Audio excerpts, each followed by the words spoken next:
Assalamualaikum warahmatullahi wabarakatuh. Di sini saya Dewi Sukma Indah, NIM B11210089 akan menjawab soal UTS nomor 3. Jawaban nomor 1, perseroan terbatas. Nomor 2, kenapa alasan saya memilih perseroan terbatas adalah bentuk usaha PT juga lebih dapat dipercaya oleh orang lain karena berbentuk badan hukum sehingga lebih dapat beroperasi dengan leluasa.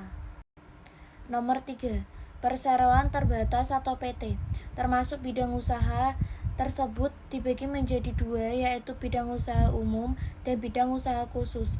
Bidang usaha umum adalah mencakup perdagangan umum dan jasa, sedangkan bidang usaha khusus adalah bidang usaha yang secara khusus perizinannya juga harus dimohonkan ke instansi khusus, misalnya digabung dalam satu anggaran dasar dari suatu perseroan terbatas atau PT. Nomor 4. Dasar Hukum Undang-Undang Nomor 40 Tahun 2007 tentang PT adalah sebagai berikut. 1. Pasal 5 ayat 1 UU 40 Tahun 2007 tentang perseroan terbatas.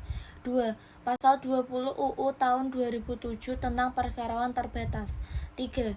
Pasal 33 Undang-Undang Dasar Negara Republik Indonesia tahun 1945. Cara pendirian PT. 1. Pengajuan nama PT. 2. Pembuatan akte pendirian PT. 3. Pembuatan SKDP.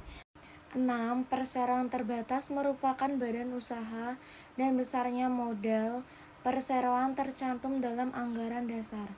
Karena perusahaan kepemilikan perusahaan bisa dilakukan tanpa perlu membubarkan perusahaan. Selain berasal dari saham modal PT, dapat pula dari obligasi. 7. Struktur organisasi PT terdiri atas pemegang saham, direksi, serta komisasi. Para pemegang ini melimpahkan wewenangnya sesuai tujuan bidang usaha dan perusahaan. 8. Peraturan mengenai perseroan terbatas atau PT diatur dalam Undang-Undang Nomor 40 Tahun 2007 tentang perseroan terbatas atau UU PT. Di dalam UU PT mengatur mengenai tanggung jawab pemegang saham dalam perseroan terbatas.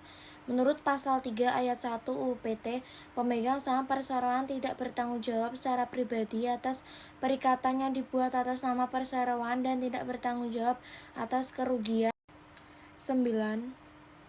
Adapun yang menjadi alasan untuk membubarkan perseroan dijabarkan dalam pasal 142 ayat 1 Undang-Undang Nomor 40 Tahun 2007 tentang PT atau UPT, yaitu pembubaran perseroan dapat terjadi: A. Berdasarkan keputusan RUPS. B.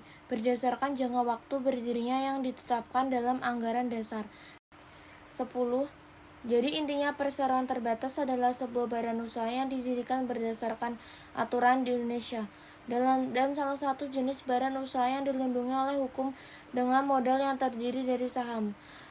Saya sampaikan. Wassalamualaikum warahmatullahi wabarakatuh.